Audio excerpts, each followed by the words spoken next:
साथियों नमस्कार, जोहार, जय आदिवासी।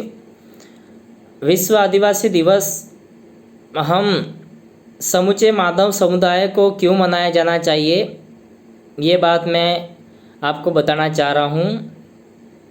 लगभग 1970 के बाद में पर्यावरण पर एक संकट मंडराने लगा, जिससे वातावरण में तापमान की बढ़ोतरी होने लगी और जिससे समूचे जीव समुदाय को बहुत ही एक विकट समस्या में ला कर के खड़ा कर दिया।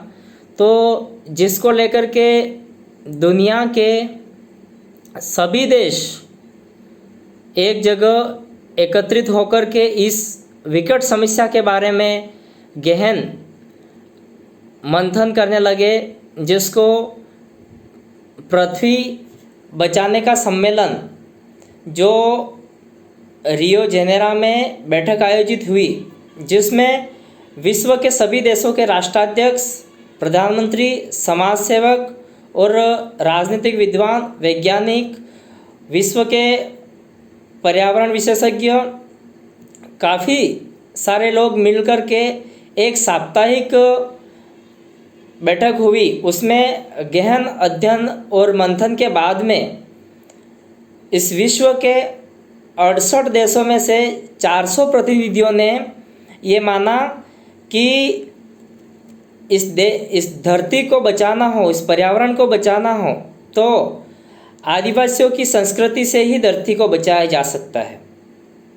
तो तब वहाँ पे जब 1992 के अंदर ये सम्मेलन हुआ, तो उसमें ये मानने के बाद में संयुक्त राष्ट्र संघ के 193 देशों के सदस्यों ने इस बात को माना और आदिवासी संस्कृति से ही धरती और पर्यावरण को बचाया जा सकता है। तो आदिवासी संस्कृति को बचाने के लिए हम सभी मानव समुदाय की नैतिक जिम्मेदारी है कि अगर आदिवासियों को बचाया और आदिवासियों की उनकी संस्कृति, परंपरा, रीति रिवाज, उनके मानव मूल्य और उनको बचा के रखा, तो ही पर्यावरण को सुरक्षित बचाया जा सकता है। तो तभी से संयुक्त राष्ट्र संघ ने 9 अगस्त को विश्व आदिवासी दिवस के रूप में मनाने के लिए हमें एक दिन दिया गया है।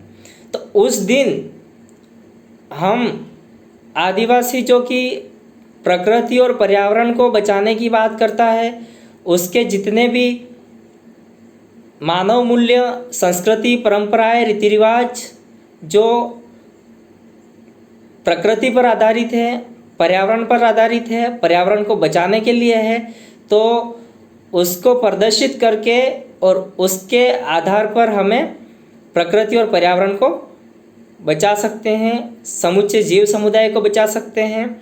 इसीलिए हम सभी को बड़े उत्साह के साथ में, हमारी पारंपरिक वेशभूषाओं के साथ में और हमारे जितने रीति रिवाज, परंपराएं हैं, उसके साथ में इस दिन को बड़े गर्व के साथ में मनाया जाना चाहिए। सभी को अग्रिम विश्व आदिवासी दिवस की हार्दिक बधाई और शुभकामनाएं। जोहार।